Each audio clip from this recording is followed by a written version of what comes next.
Welcome to the Studio Art Department at Bethany Lutheran College. Bethany is a special place for artists. Here we learn to witness in a visual culture and become good stewards of our God-given talents.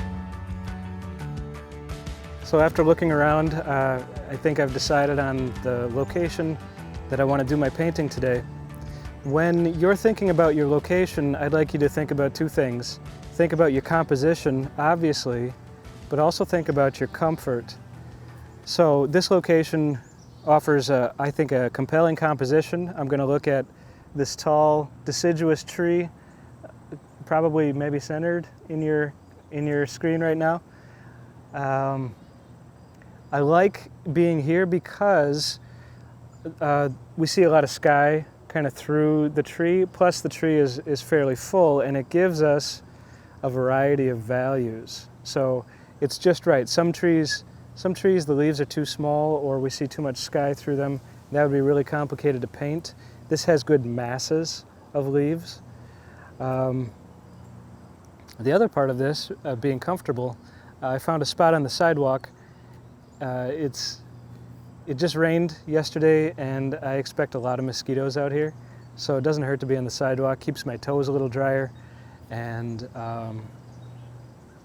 hopefully a little out of range of mosquitoes.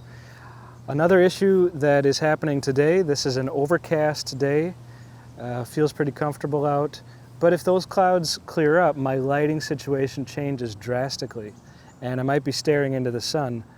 But for now, I think this is a good location. So before we get started with the painting, I want to talk about some theory, some ideas, things to be looking for as you're composing your painting.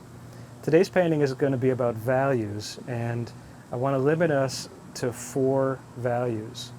So I've got a chart here of these 4 values. We'll give them names. It's a little easier to talk about if we've got our terms defined. So light, half dark, and dark will be our 4 values. This is the brightest value, and this is the darkest value in the whole image.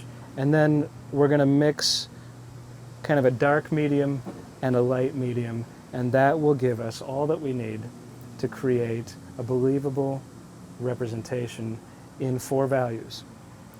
Over here I've got a chart that kind of I want you to log away in your mind, things to look for, and this is all about planes and comparison. So if we think about the way a landscape is set up, the lightest part of your landscape will almost always, if it's daytime, will almost always be the sky. So assuming a daytime landscape, your sky is going to probably occupy that lightest bright white tone. I shouldn't say white, the brightest tone. It's not always white. Okay, and then your darkest shadows, if we go to the other end of our value scale, your darkest shadows probably occur in anything that's standing upright, that's standing vertical. If we think about the ground plane, like behind me there's a big expanse of grass, that's really facing upward toward the sky, and so the sky is bouncing a lot of light directly onto that horizontal plane. So the ground won't be as bright as the sky. So that's going to occupy kind of our light medium tone. And then anything that's kind of on a slope, it doesn't quite get the full effect of the light from above, and we can assign kind of our half dark to that area. Now here's the thing. These are generalizations. This is not necessarily true in every case, but I want you to think about the planes. So anything that's facing up towards the light, like the ground, that's going to have that same kind of behavior. It's going to have that sort of bright but not brightest value. And anything that sort of stands up and and causes a shadow that has sort of hidden areas in it, that's going to be where we'll find our darkest darks. So, don't be confused by this thinking that trees will be dark and ground will always be fairly bright. These are generalizations. Within a tree, you'll probably find several values. I know you will. So use this as a way to understand that what direction the planes face helps determine the general value of certain areas, the general value of those planes. Okay? Okay, so to map in, I'm going to use Vine charcoal, and this really is a crucial stage, and a good deal of it happens in your eyes.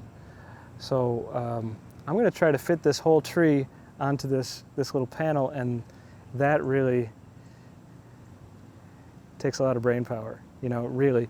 And not so much brain power, but perception. I need you to be using your eyes more than your brain. So what I want to try to do here is figure out my limits. Okay, so the top of the tree is going to be about here, the bottom of the tree is going to be about here. That, just making those two little marks, have already started to compose. These marks already start to have consequences. So now if I look up here, I can kind of frame it up with my thumb and forefinger. This becomes a viewfinder that I can use. That's an approximation of this rectangle. I'm trying to superimpose that rectangle onto reality, and that helps me kind of envision, like, how much space does this take up, and what is the shape of the thing. Now that might be it. I just made that look easy, and really there's I'm not sure of it, and you don't need to be sure of yourself either at this point. I would advise, try to make some marks, and then before getting too into it, assess it, think about it. I'm going to look for some other major lines here, like I want to get that edge of the grass back there. And I'll use a straight edge, anything straight. I'm closing one eye, and I'm kind of tipping this brush to match the grass edge back there, and then I bring it down. And I use that to kind of compare and go back and forth a couple times and try to find the right angle. It's an approximation. So have the right mindset at this stage that this is all, like, every mark is kind of auditioning. It's hoping that maybe it's the one, but you have to choose. You have to decide and kind of edit down. So don't get too precious about anything. Now this is too low, so I was right before. I've got my eraser. I'm going to pull some of that out. Change my mind.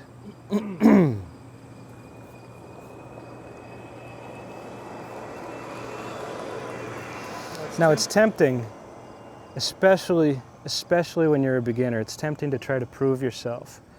And we want to prove that we can see the seeds and the little branches. We want to prove that details don't escape our eye. You need to suppress that desire and keep looking at the big shapes for as long as you possibly can. I'll explain more about that, but keep your vision very broad. Avoid detail for as long as you possibly can. So I'm trying to keep this about the biggest shapes I can. The reason for that is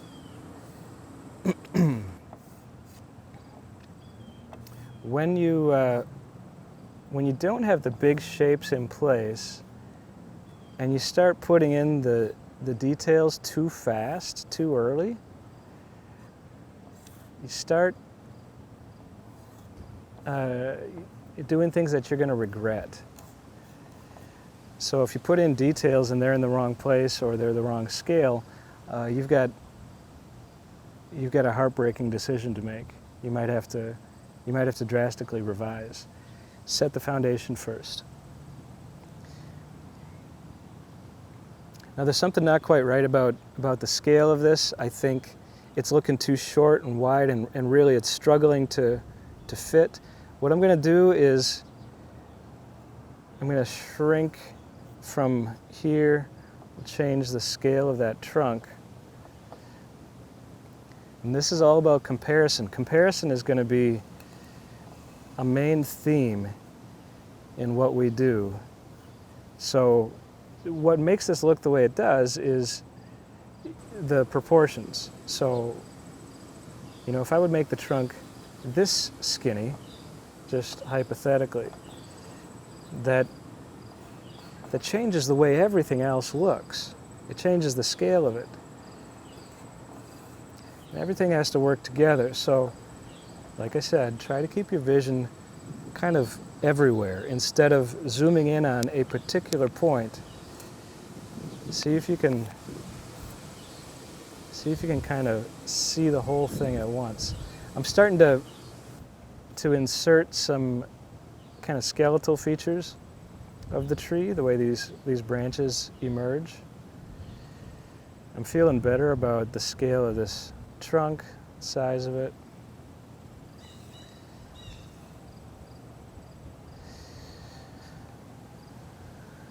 Working from nature has a lot of implications, and it really brings to mind that there are so many things that you can't control. And you just have to be okay with that and realize, you know, you're not responsible for whether or not the sun's going to move, because it's going to move. And the leaves are blowing, and you know, a car drives through, or, you know, you can't control that stuff. You just have to cope. You have to adapt and do your best. It's kind of exciting, you know, so you don't have all the control that you wish, but also there's an urgency to this. I have to finish this before too long, because the sun's going to move, the light's going to move, maybe it's going to start raining, who knows, I'm going to get hungry, I'll get tired of standing.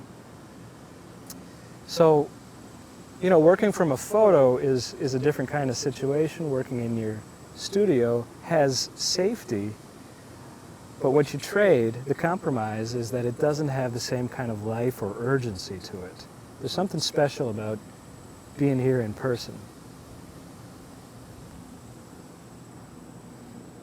Okay, so I feel pretty good. I feel okay about the overall outline, the overall space that the tree occupies.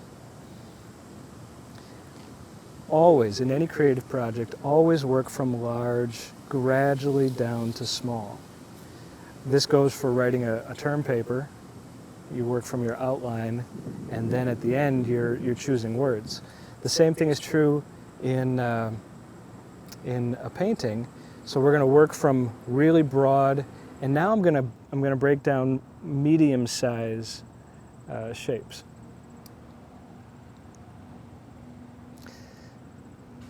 So I'm looking for kind of clusters, clumps of shapes here.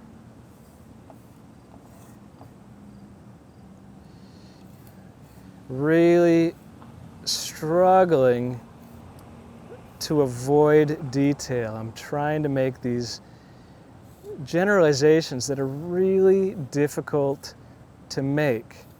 And I'll tell you the ancient secret. It's the old squinty secret. Squint. Squint your eyes. When you squint your eyes, you bring your lower lids up. It helps eliminate some of the detail. It helps to simplify what you're seeing. So all kinds of artists do this. This is really an important skill for you to learn. Squint down so that you can see kind of these broader patterns that the details are living in. This is maybe the hardest thing, and what I mean is making decisions for yourself. You need to decide. Nobody's going to be able to tell you where to make these divisions because you're the one in your eyeballs. Nobody else can get there. Okay, so you're responsible for making these decisions. And how do you know what to do? Well, it's out there. So let this be about your perception.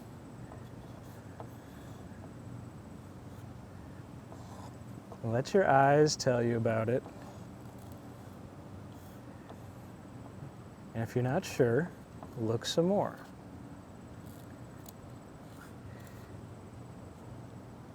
And sometimes you just gotta make a move. You know, you'll never be ready, you'll never be sure. This is kind of what my eyes tell me. I'm not thrilled with it. And that's another topic. I want you to get used to expecting what I call the ugly duckling stage of every creative project. Every creative project, at least in my experience, everything I do, sculpting, painting, video work, it always has a stage where it just looks discouraging. It looks bad. But I know it's coming every time. I expect it. So, you know, I sure hope it gets better. And I'm not terribly pleased with my performance here, but the only way to solve that is to keep working. It doesn't fix itself. The artwork needs you to work on it. I'm going to put in some of these background pieces, and I'll just talk a little bit about emphasis. So, you know, it should be obvious that this tree is the main event. This is sort of a portrait of a particular tree, but it's in an environment. So I want to include other things that I see here as honestly as I can without getting too fussy. And I'm going to address these things in the painting, but I'm not going to get too wrapped up in them. Again, this is a matter of choice. It takes some practice to figure out, well, how much detail do you put back here?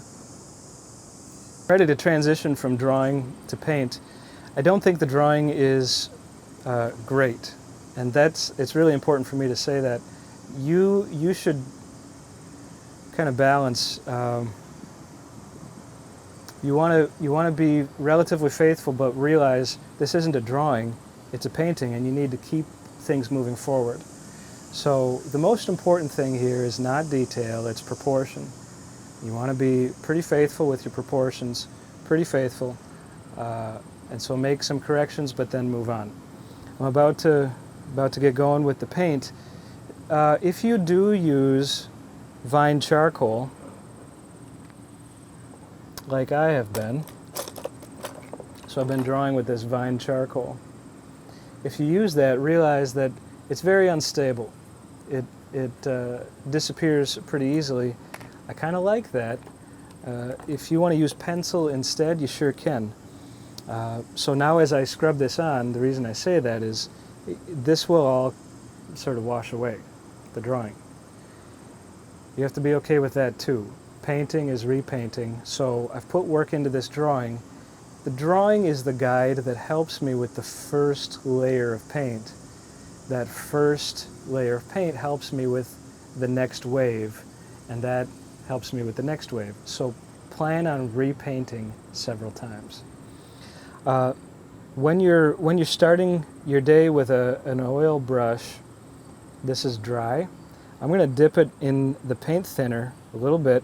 Capillary effect is going to pull that solvent up into the bristles. This is a good first step for any time that you're starting with a paintbrush and it's dry. What this does is it introduces that solvent all the way up into the ferrule here in the metal part, and it makes it so much easier to clean later. So we're making our lives a little easier. We're preserving the age of the brush, making it last longer by taking this one preventative measure in the beginning to get solvent all the way up through the bristles. That's the paint thinner, the solvent.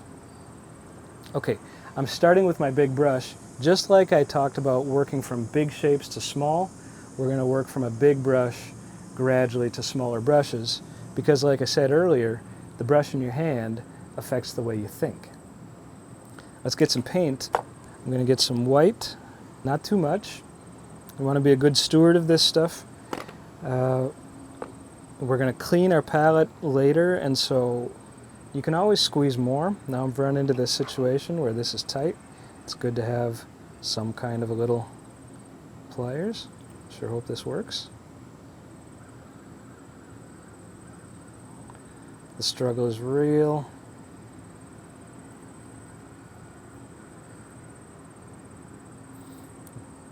Sure, I'm glad I packed this little pliers.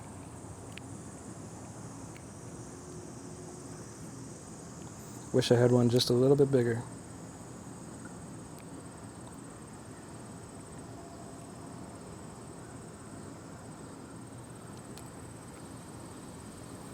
Got it. Okay, so I've got raw umber here. This is kind of a cool brown color.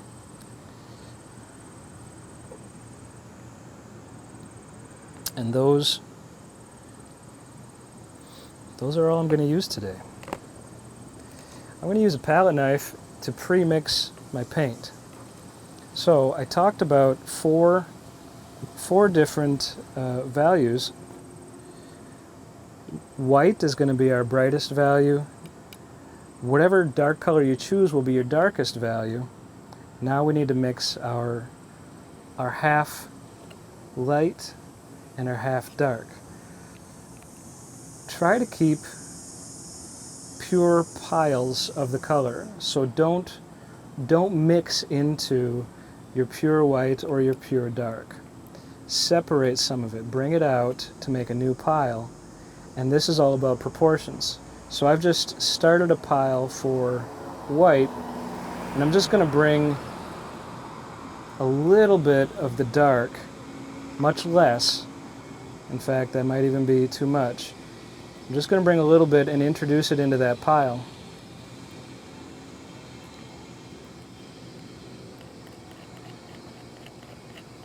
And use the palette knife to combine these parts. Kind of scrape it up and put it back down, and then assess. I think it needs just a little bit more dark, and so I'll introduce that and carefully bring it in and sneak up on the value that I want. Okay, I'm always mixing separately from my pure colors, because then I can go back to the pure color and bring it in. Now this isn't a recipe. This isn't something where I can say exactly how much to bring in of anything. You need to use your judgment and just have that 4-stage value scale in your mind. Right now I'm aiming to make something that will work as that light halftone, that half light that I showed in the chart. Okay, I'm feeling like that's pretty close, so I'll leave a little pile of that here. Now I'm going to do the same thing. I'll bring some white over, but not as much, and I'll bring it over to start a new pile. And I'll try to mix this half dark. You got two things going through your head here. You're thinking about the value, but also the quantity. How much of this am I going to need? Well, if you want to make more, I'm feeling like I want more of this half dark. Suddenly, that changes the proportion. So I'm getting pretty close to my half dark here, and something occurs to me. You have to think. This is all about comparison. So in the painting, that becomes its own kind of world, and you determine what's the darkest part of that contained world of that painting, and what's the lightest part of that contained world. Okay, so this dark brown, this raw umber, is going to be the darkest thing on this whole panel. But if you were to introduce a black paint, it would be way darker than this dark brown. We're not going to. I just want you to be aware of that. You as the artist set up the rules of that world.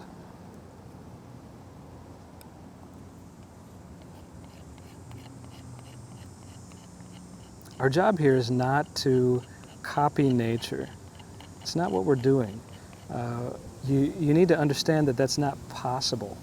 We can't manage the complexity that we see. I'm going to clean this. Just make that habit. Keep your tools clean.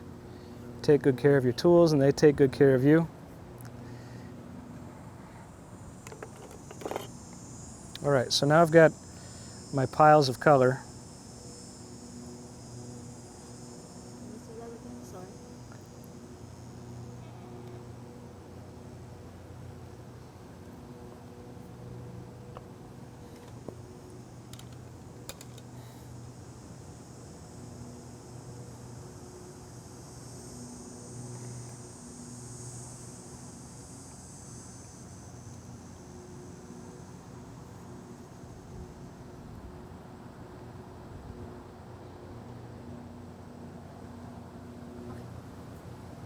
Okay, so now I've got my piles of color, my four values, my light, my dark, my half light, and my half dark, and I've got limited quantities.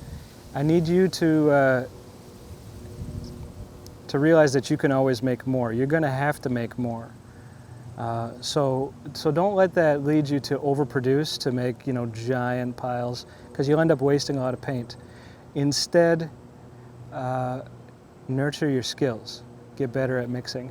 You're going to be fine. It doesn't have to be exactly perfect, because this is not a perfect sort of scientific exercise. This is about your judgment, your perception, and the rules are contained within whatever you set up here.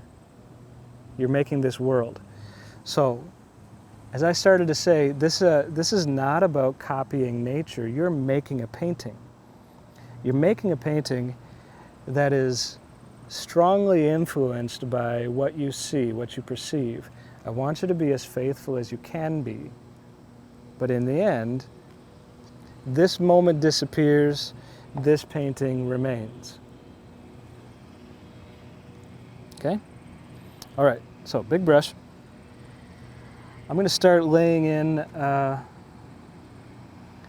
think I'm going to start with my dark, my half dark here. We're starting to see the sun and things are changing.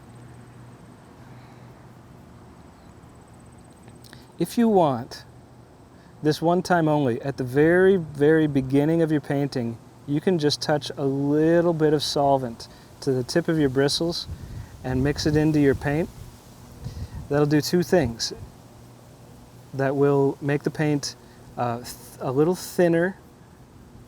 It'll also make it dry a little bit faster. But it's a temptation that should only You should only allow that at the beginning of the painting. Okay, so just like knowing what brush you have in your hand affects the way you think, knowing what color you have on your brush affects the way you think too. So now I've got my half dark, and I gauge my eyes. I look out there for half dark, and I try to decode, where can I use this while I've got it on my brush?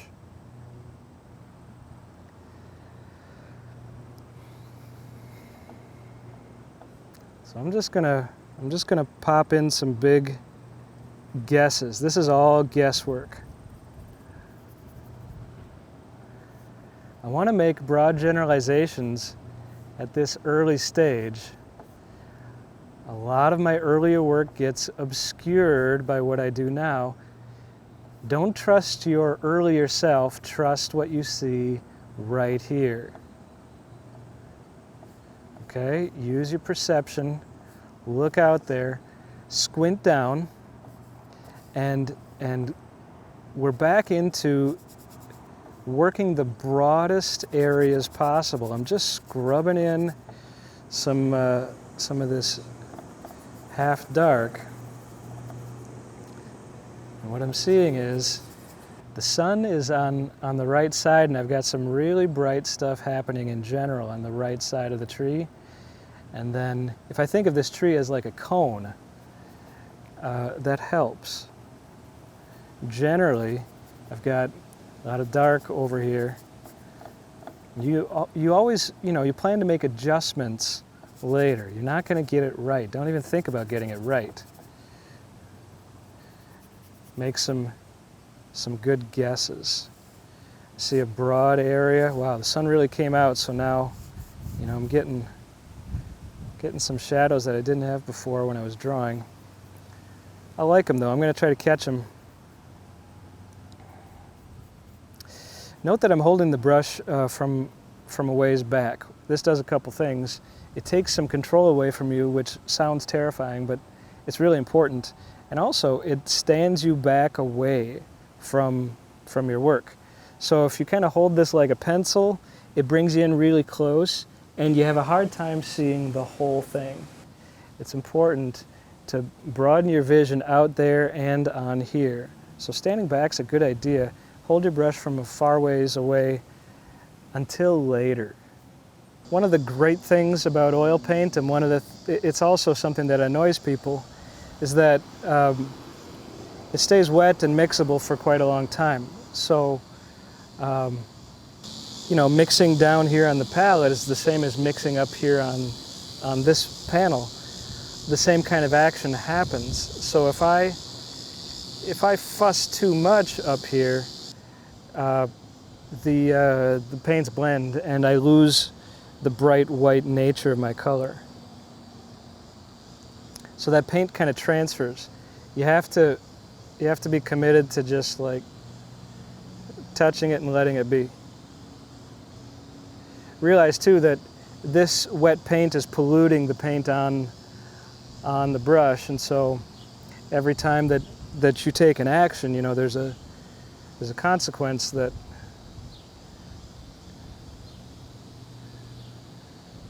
affects the next action. That sounds pretty deep. I'll say too, I'm still in this very broad mindset. So the marks that I'm making are informed by what I see out there, but they're not necessarily extremely exact in their location or their shape, because this isn't the last time I'm going to paint. So I'm kind of on my second wave. I've done the drawing stage, and now I'm blocking in with this large brush. I'm going to come back, I'm going to hit all of this again with another size brush, and so I'll get another chance. I don't have to have it exactly right this time. You can take advantage of this kind of wet nature of the oil paint if you realize that the color on your brush will combine with the color that you paint over. So I've got some pure white on my brush, and there's some of this light dark, half light down. And I just want to lighten up this portion that's the road a bit. So I can kind of blend that. Sometimes you want to blend right on the painting.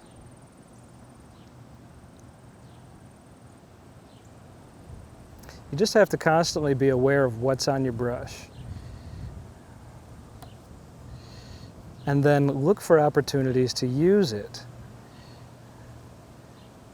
All right, that becomes a certain kind of behavior where you're being a good steward of your materials by using what you currently have active, instead of maybe like working this little square postage stamp size and mixing every different color that you need to put on there.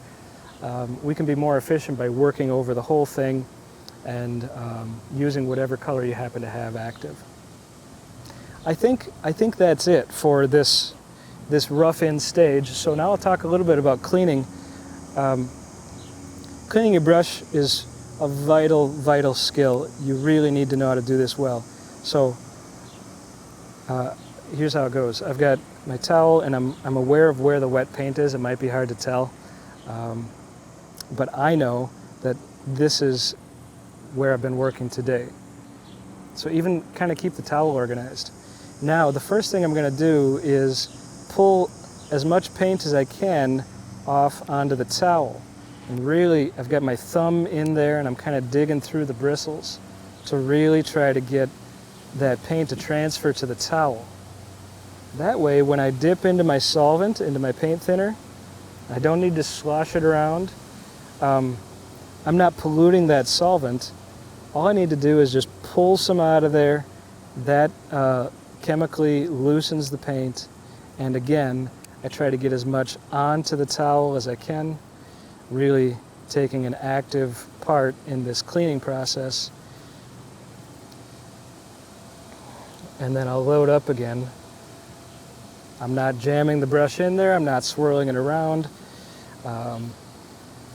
That extends the life of these palette cups, so we don't get a lot of residue in there. All right, I'm going to switch to a medium-sized brush. Again, this is a bristle brush. And just like before, the first thing I do is give it a little drink in the solvent, in the paint thinner, and then wipe it off. Now, I said before that you can use a little paint thinner in your paint. That time is over. So at this stage, when I'm going over the top of this, I'm going to use paint straight from the tube in its kind of thick, buttery consistency. If you don't play right with the paint, you might have some trouble with it slipping around.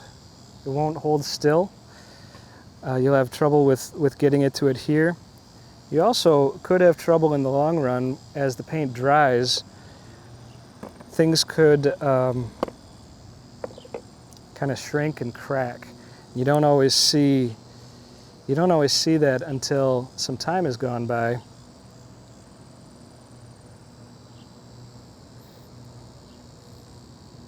You should expect to be squeezing out paint as you progress.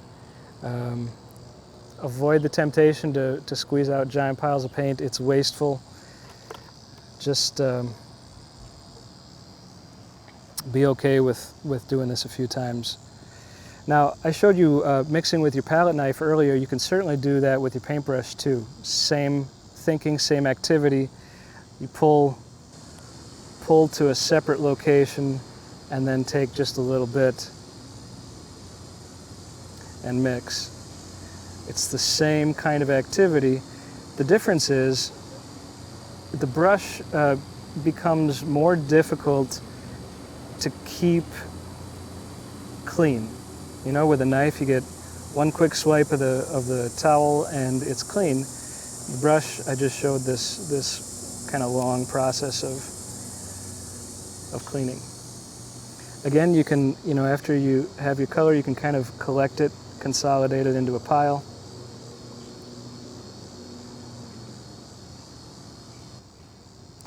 I'm pre-mixing, but I inevitably run out, and you end up sort of mixing on the fly.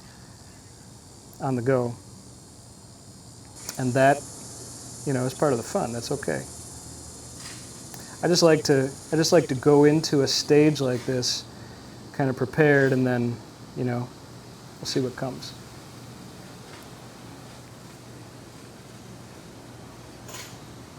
All right, so I've got my 4 values mixed up again. I'm going to use them with a medium-sized brush. I happen to have this half dark.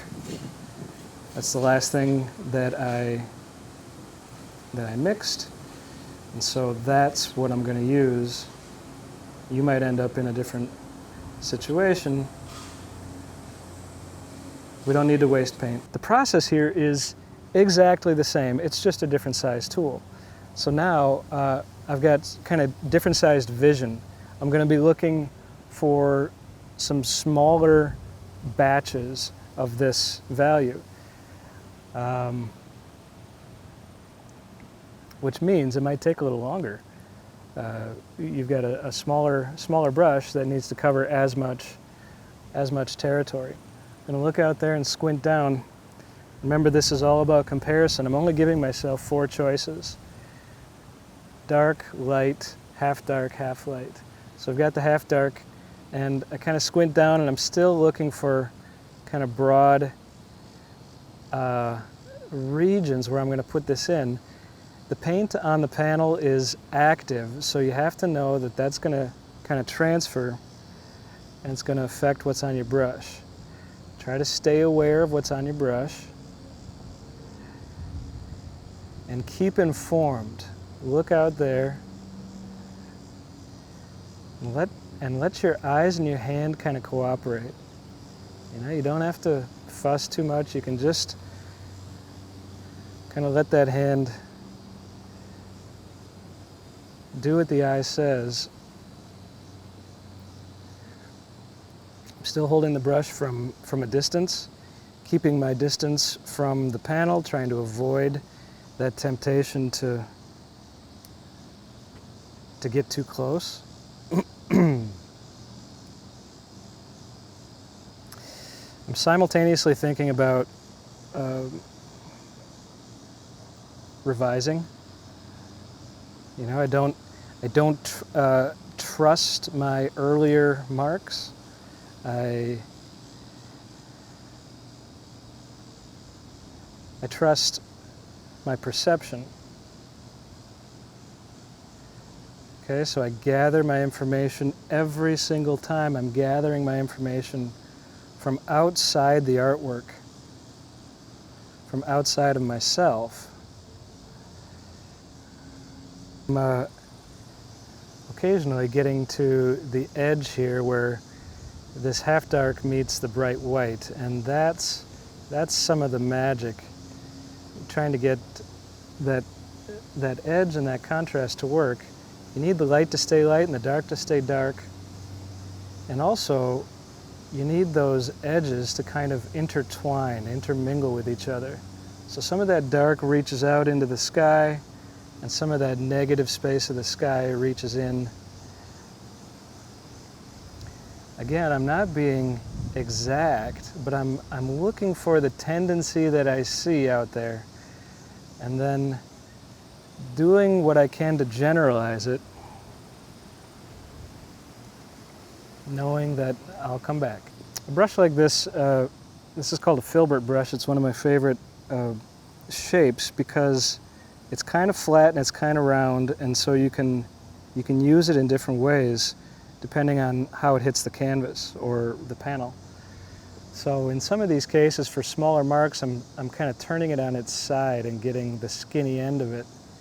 And I can also use it for a wide swath.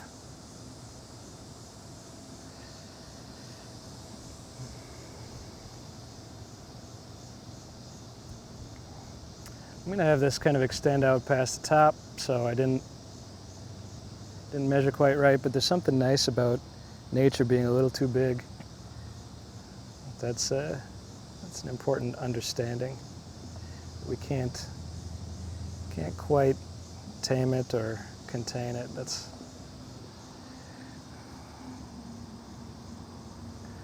hard thing to realize.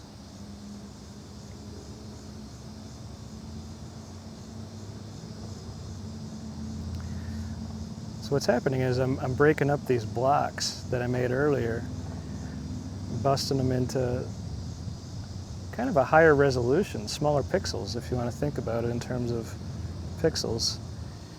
Brush size could maybe be thought of in terms of resolution. Switch over to my half light here. I can see right now I'm going to have to mix more. I'm going to make some more of that.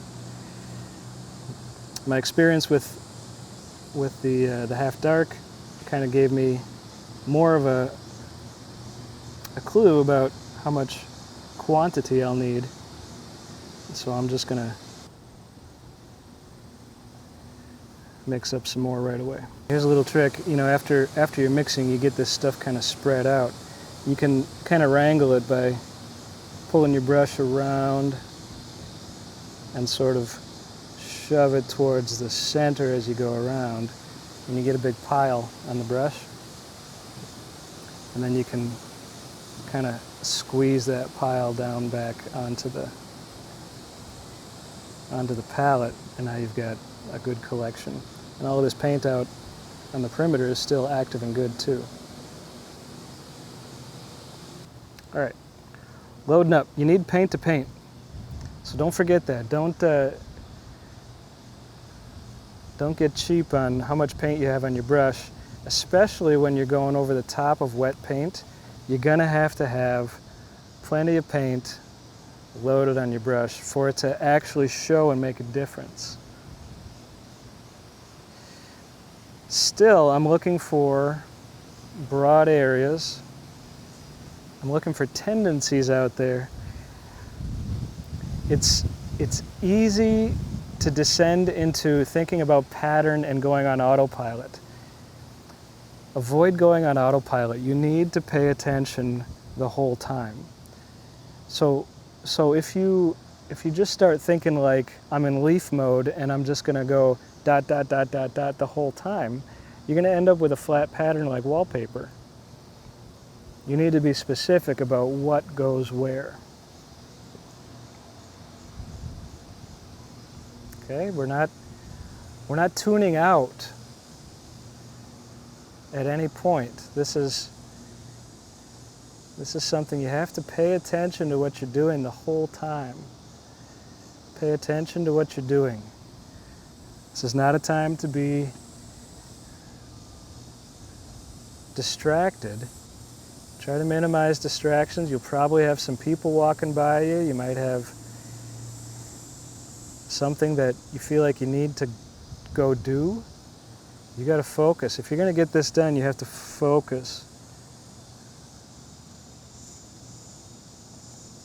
And maybe you want to schedule your time according to low traffic moments.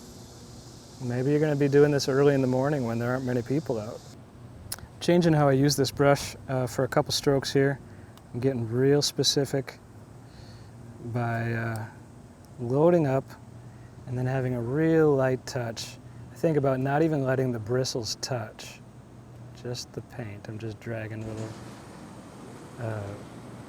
kind of stretching some paint across the surface.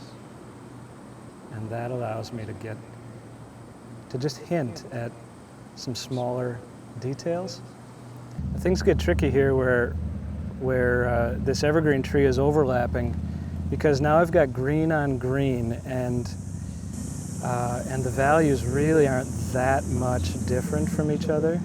It's hard to differentiate. Some of the difference will be shown with kind of the outline. Some of it gets buried, and you need to understand that that's okay. If my painting has some of the evergreen kind of blending into the deciduous, big deal. Let it blend. You know, it's not a coloring book. Our perception shows us that. Our painting can show us the same thing. That edge can just, disappear. It's pretty common to be afraid of overlapping your paint. of allowing some white space to show between your values. I want you to try to break that habit. I want you to overlap value to value so that we don't see white space, we don't see the raw panel under it. Let the paint interact, don't be afraid. You can always come back with that other value and change. As a painter, you're training your eye to see beyond objects. You're not only painting a tree or a building, you're also painting the effect of light. You know, so how does this shadow operate in our eyes optically? What kind of values are happening there? It's not necessarily an object, or, you know, I just called it a shadow. That's the start of naming something, but we're trying to get at some slippery things like environmental effects, like, you know, what is the light like? Kind of trying to paint the air. All right, I'm loading up with this bright white. I'm trying to keep it kind of thick. Okay, so I got a lot of paint on there. I'm just gonna try to touch it. Let it be, let it do its thing right there. Now this whole time, I've kind of had this feeling that the tree looks too small. It doesn't have the same kind of grandeur that I see in front of me. But I realize that the work that I'm doing right now is affecting the way that feels. It allows me to kind of pull the boundaries a little bit and rework the boundaries. And also, the scale of the leaves out there is tiny compared to the scale of the whole tree. And that is part of what gives us this feeling of grandeur and size. It's the scale. So as I work through smaller brushes, the scale of the marks out here is going to get smaller, and I expect that the whole thing is going to feel like it's a bigger tree. Looking for sky holes too, looking for some places where the sky peeks through the leaves in these kind of bright pops. Being very careful. Kind of rotate the brush so I get some fresh paint. Every time I touch, it gets kind of polluted by what it touches. So if I kind of keep turning it, I get a little bit more mileage out of the paint that's on the brush.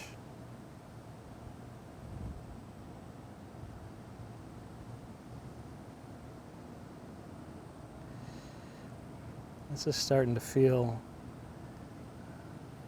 a little bit more of a monumental scale. These smaller marks are starting to take their effect. When you're painting these leaves, you try to think of it more like a cloud, like a mist. Instead of individual leaves, you know, your brain tells you that there are individual leaves, but the effect is more like this vapor that sort of clumps and rises like a cloud and then gradually fades at its boundaries.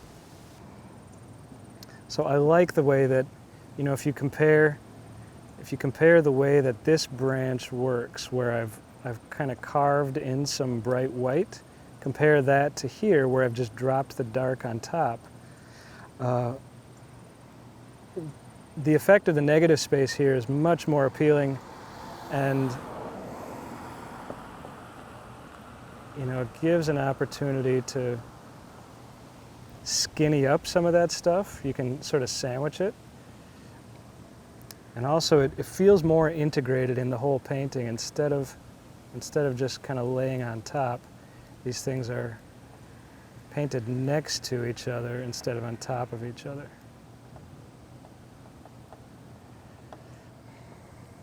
I'm going back in with my dark here.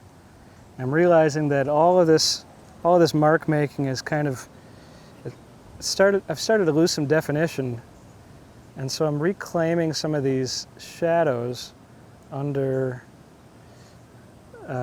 clumps. So I'm trying to get bolder with this dark color, selectively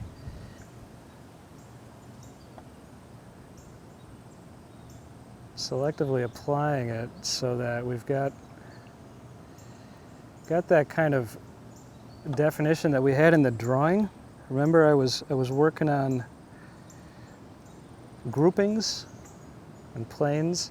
Some of that's getting lost in the pattern here, and I want to push some of these shadows so that we get back to that kind of massing idea.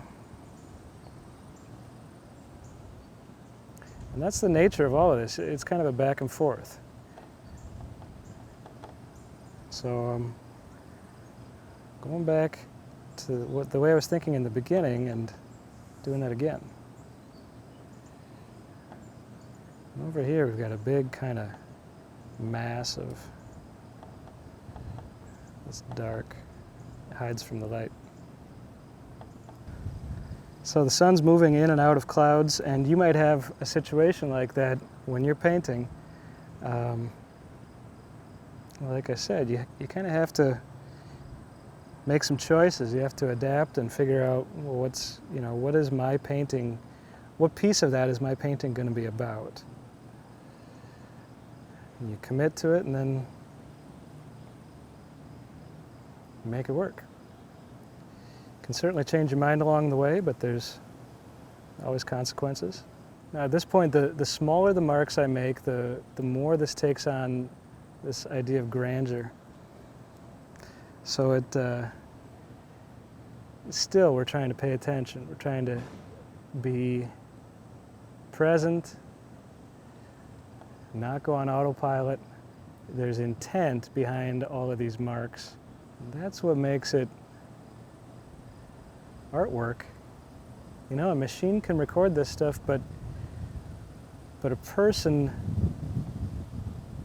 makes decisions, has intent. This is more than documentary. This is also, you're kind of writing a poem, expressing that this is something wonderful, and you're telling your viewer, I think you should look at this too.